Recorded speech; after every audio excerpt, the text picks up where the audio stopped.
Olá, bom dia. Vamos iniciar a aula de biologia.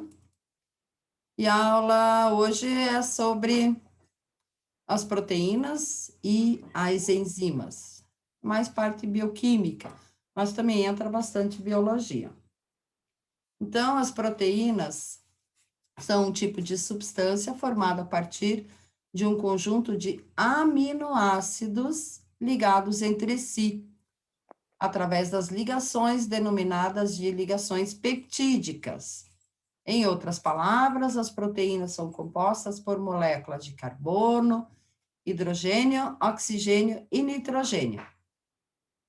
As proteínas estão presentes em todas as células vivas e são polímeros naturais formados pela ação de polimerização por condensação de aminoácidos, em que o grupo amina está no segundo carbono, contando a partir do grupo carboxila, unidos por ligações peptídicas. Isso significa que ocorre a ligação entre um grupo amino, que é o NH2, e uma molécula do grupo amina com o grupo carboxila, que é o COOH, de outra molécula do grupo dos ácidos carboxílicos. Então, a representação de uma proteína, né? Cada circunferência aqui representa um aminoácido, cada cor representa um aminoácido diferente. Aqui a gente tem outra representação, onde eles formam, então, essas cadeias polipeptídicas.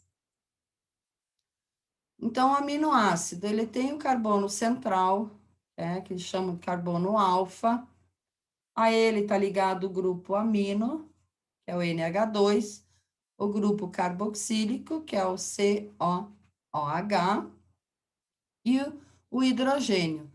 Aqui o radical, o que vai diferenciar um aminoácido de outro. Aqui pode ter uma longa cadeia de carbonos ou apenas um radical metil.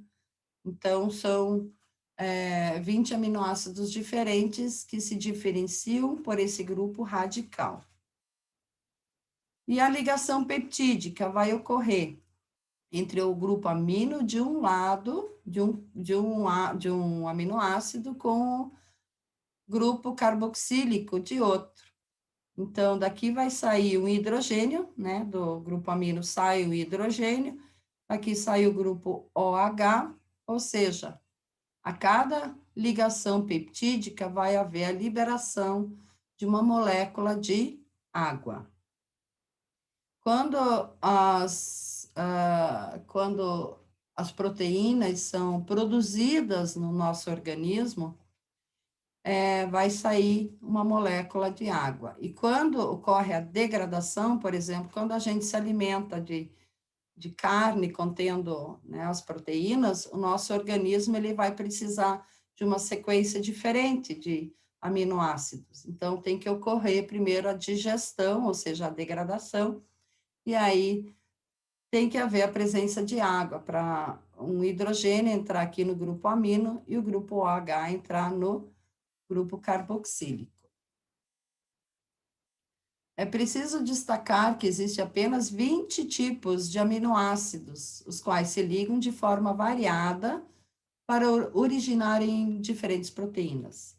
Uma rede longa de aminoácidos é chamada de polipeptídeo, sendo que toda proteína é constituída de uma ou mais cadeias desse tipo. Os aminoácidos chamados essenciais são aqueles que não podem ser sintetizados endogenamente, ou seja, no nosso organismo, e devem ser obtidos a partir do alimento. Já os aminoácidos não essenciais são aqueles que o organismo é capaz de sintetizar. Então, aqui a gente tem alguns aminoácidos essenciais, como a valina, a leucina, a isoleucina, a fenilalanina, o triptofano, a lisina, a histidina, a metiodina, a pteridina e a arginina. A arginina é um caso à parte, que às vezes é essencial e às vezes é não essencial. Então, vale destacar que a arginina é considerado um aminoácido condicionalmente essencial. Isso se deve ao fato de que, em condições normais, o organismo é capaz de produzi-lo em quantidade adequada. Entretanto, em determinadas situações clínicas, observa-se o consumo aumentado desse aminoácido, de modo que excede a capacidade do corpo de produzi-lo. Então, aqui ela não entra, né? A arginina está entrando no grupo dos aminoácidos não essenciais, quando a gente consegue produzi-lo. Aqui as fontes, né, de proteínas, as carnes, né, peixe, ovos, o leite, queijo. Então, são os alimentos que contêm mais proteínas. A proteína é a mais importante das macromoléculas biológicas, compondo mais da metade do peso seco de uma célula. Está presente em todo ser vivo e tem as mais variadas funções. Ela é um polímero de aminoácidos que pode atuar como enzimas, catalisando reações químicas, podem transportar pequenas moléculas ou íons, podem ser motoras para auxiliar no movimento de células e tecidos, participam na regulação gênica, ativando ou inibindo, estão no sistema imunológico e entre outras centenas de funções. Praticamente todas as funções celulares necessitam de proteínas para intermediá-la. As proteínas estão em maior quantidade no organismo se a gente considerar os compostos orgânicos, tá? Se a gente considerar todos os compostos, a água, substância água, é que forma 70%, mais ou menos, né, dos indivíduos. Ao longo de bilhões de anos, cada uma delas foi se especializando em uma função distinta, o que depende da sua estrutura e forma.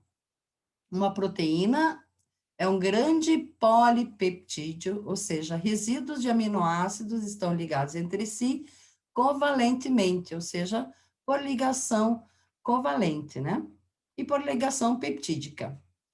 É a união entre o grupo carboxila de um aminoácido com o grupo amina de outro aminoácido, liberando água.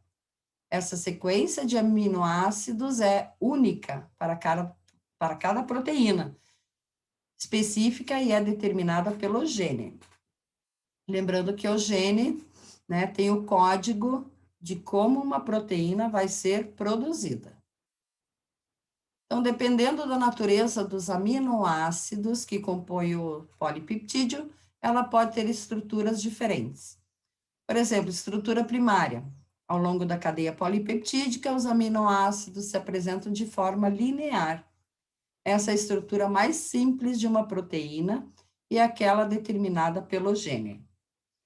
Então, só vou aumentar aqui um pouquinho para vocês verem. Essa aqui é a estrutura primária. Tá? A estrutura secundária é quando ela se enrola sobre ela mesma, né? Como um fio dos telefones antigos. A estrutura terciária é quando ela se novela mais uma vez sobre ela mesma. E uma proteína com estrutura quaternária tem dois filamentos enovelados. Então, eles se enrolam sobre si mesmo,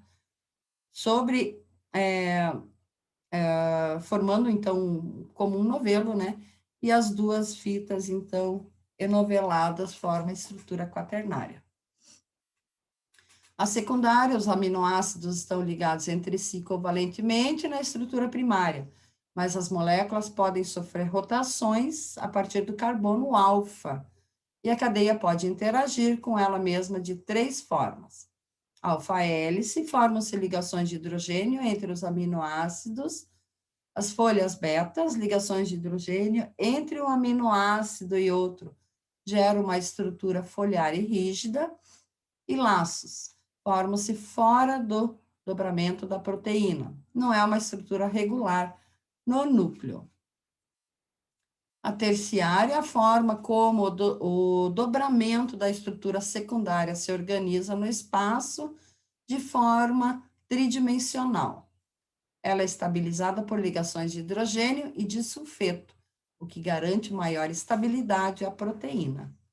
E a estrutura quaternária Esta é uma interação entre moléculas de proteínas, formando um complexo multiproteico. O enovelamento há um mecanismo de formação do arranjo tridimensional da proteína, dá seu nome de enovelamento ou dobramento de proteínas. Então, como visto, a sequência de resíduos de aminoácidos determina a estrutura tridimensional e esta última função da proteína. O enovelamento proteico também é determinado pelas interações da proteína com o meio, sendo geralmente aquoso. Assim, o processo de enovelamento para uma mesma proteína é diferente, estando ela isolada em solução ou em ambiente celular, onde há altas concentrações de outras macromoléculas. Embora complexo, o processo acontece em questões de segundos ou até milésimos de segundos. Estudos realizados na década de 1960 sobre o problema do enovelamento proteico buscaram compreender como a informação contida na sequência de aminoácidos direcionavam a proteína a atingir a sua conformação nativa. A total compreensão dos mecanismos envolvidos ainda é um desafio para os pesquisadores. Muitos são os processos celulares e mecanismos de controle e regulação envolvidos durante a formação destes arranjos. Assim, podem ocorrer mutações nas sequências de aminoácidos ou interações ambientais distintas, dificultando o enrolamento e gerando proteínas com conformação alterada à sua conformação nativa. Tal mecanismo pode alterar a função da proteína, resultando em doenças. Caso a proteína não seja produzida, a célula ou o organismo não irá desempenhar a função correta, surgindo doenças como a fibrose cística, hemofilias ou talassemias. Se a proteína apresentar uma conformação incorreta, poderá ser tóxica, resultando em doenças neurodegenerativas, como Alzheimer e mal de Parkinson. Outras doenças diretamente relacionadas ao enovelamento defeituoso de proteínas são as encefalopatias espongiformes, que é a doença da vaca louca, a doença de Huntington, o diabetes tipo 2, a fenilcetonúria e o câncer. Dessa forma, o próprio organismo é o causador dessas doenças, devido à incapacidade da síntese de proteínas em sua conformação nativa. Se uma proteína perde sua estrutura, ela perde também a sua função, porque estão relacionadas. Esse processo chamamos de desnaturação e ocorre em altas temperaturas, em grandes variações de pH, com alguns solventes orgânicos e etc. Essa desnaturação quer dizer que ela perde a forma tridimensional que ela tem, perdendo então a função que ela exerce. A quebra de uma molécula de proteína ocorre a partir da hidrólise das ligações peptídicas. A hidrólise através da molécula de água, né? Sempre que ocorre a quebra de uma proteína, vai ter que entrar uma molécula de água.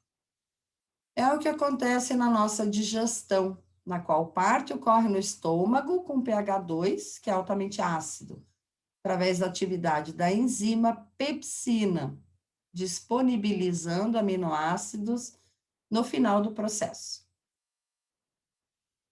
Dentre as funções atribuídas às proteínas, a gente pode citar: elas atuam como enzimas, ou seja, as enzimas também são proteínas, tá? São formadas por aminoácidos, só que elas vão ter outra função. Então, essas proteínas são capazes de acelerar uma determinada reação química. Como exemplo de enzimas, pode-se citar a amilase salivar, que atua na quebra de amido, e a lactase, que atua na quebra da lactose.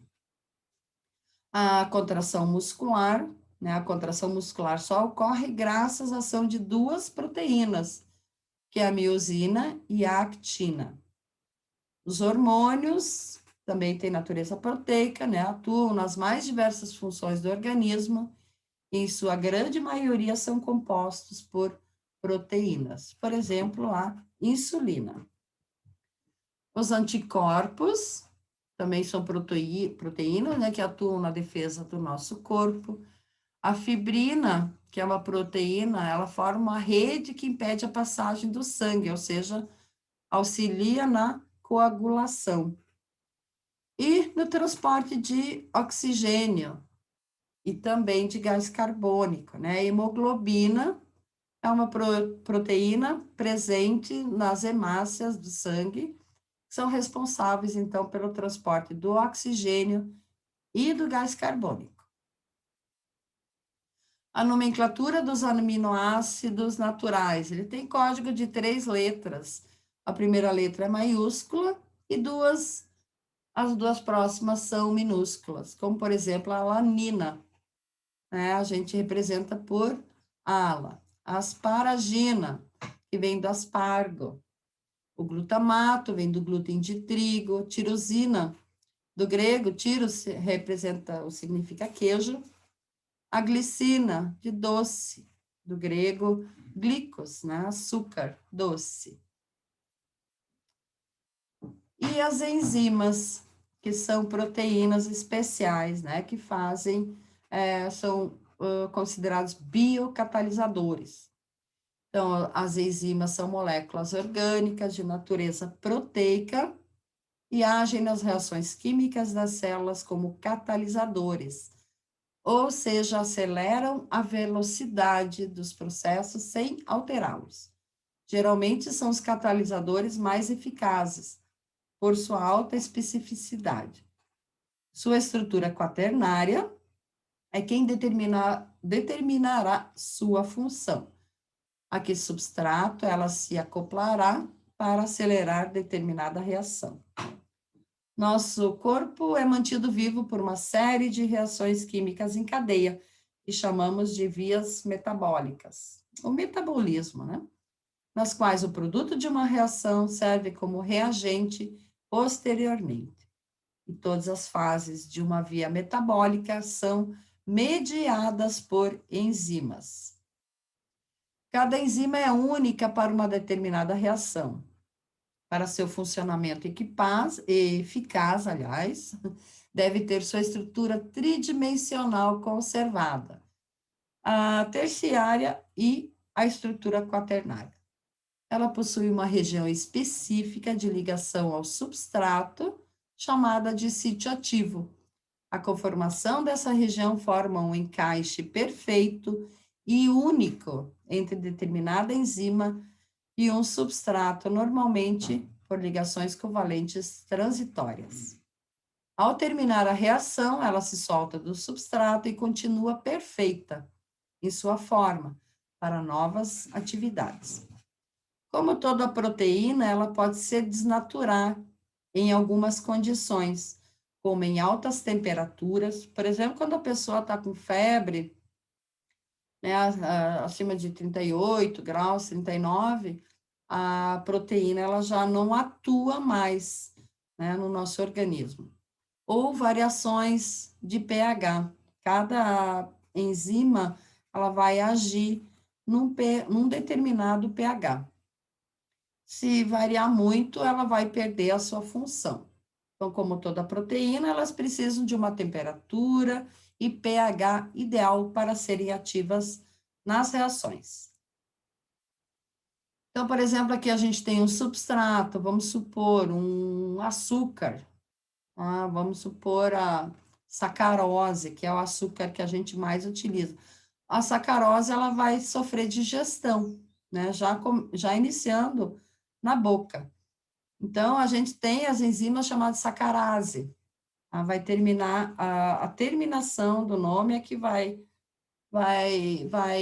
definir, né, se é uma enzima ou o substrato. Então, aqui a gente tem o substrato. Aqui temos a enzima. Temos o sítio ativo da enzima que vai se encaixar perfeitamente. Isso aqui a gente chama de complexo chave-fechadura. Tá? Cada chave tem uma fechadura específica. Assim funciona com a enzima e seu substrato. E depois que ela participa dessa reação, ou seja, essa quebra, né, da sacarose, por exemplo, ou de uma proteína, ela volta e pode atuar sobre outros substratos, quer dizer, ela fica intacta, ela não vai se degenerar. A enzima age na variação da entropia da reação, direcionando o substrato para que ele não colida de forma aleatória, aumentando a eficiência da reação. Ela também diminui a energia de ativação, foi o que a gente já viu na química, né? Sem alterar o equilíbrio desta. A regulação da atividade enzimática pode ser controlada pela própria célula, na codificação de proteínas, como por ela mesma, variando de acordo com alguma molécula que ela se liga, ou que se liga a ela. As enzimas têm as mais diversas funções em nosso organismo e são essenciais para a vida. Por exemplo, estão no sistema digestivo, como a amilase, né, já está na boca, por exemplo, age na digestão do amido.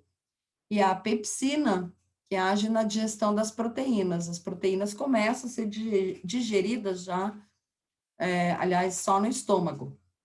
Ou a celulase, que age na digestão da celulose. Acontece nos ruminantes, tá? A gente não tem a celulase. Então, quando a gente se alimenta de uma verdura, por exemplo, que tem a parede celular formada por celulose, a celulose sai intacta. Lembrando que a celulose é uma sequência de glicoses, né, unidas umas às outras. Atuam na contração muscular, que é a miosina e a actina, como bombas iônicas nas membranas celulares, na transdução de sinais, são os sinais nervosos, né? Entre centenas de outras funções. Então, estão presentes, inclusive, nos vírus, né? Os vírus RNA, aqueles que não têm o DNA, têm o RNA, tem que ter a presença da enzima transcriptase reversa.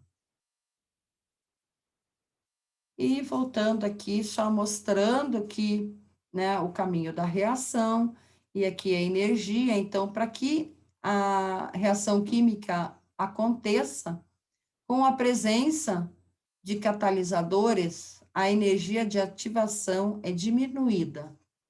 Quer dizer que a gente não precisa tanta energia, né, para que essa reação química ocorra. E encerrando o nosso compartilhamento, encerrando a nossa gravação, obrigada.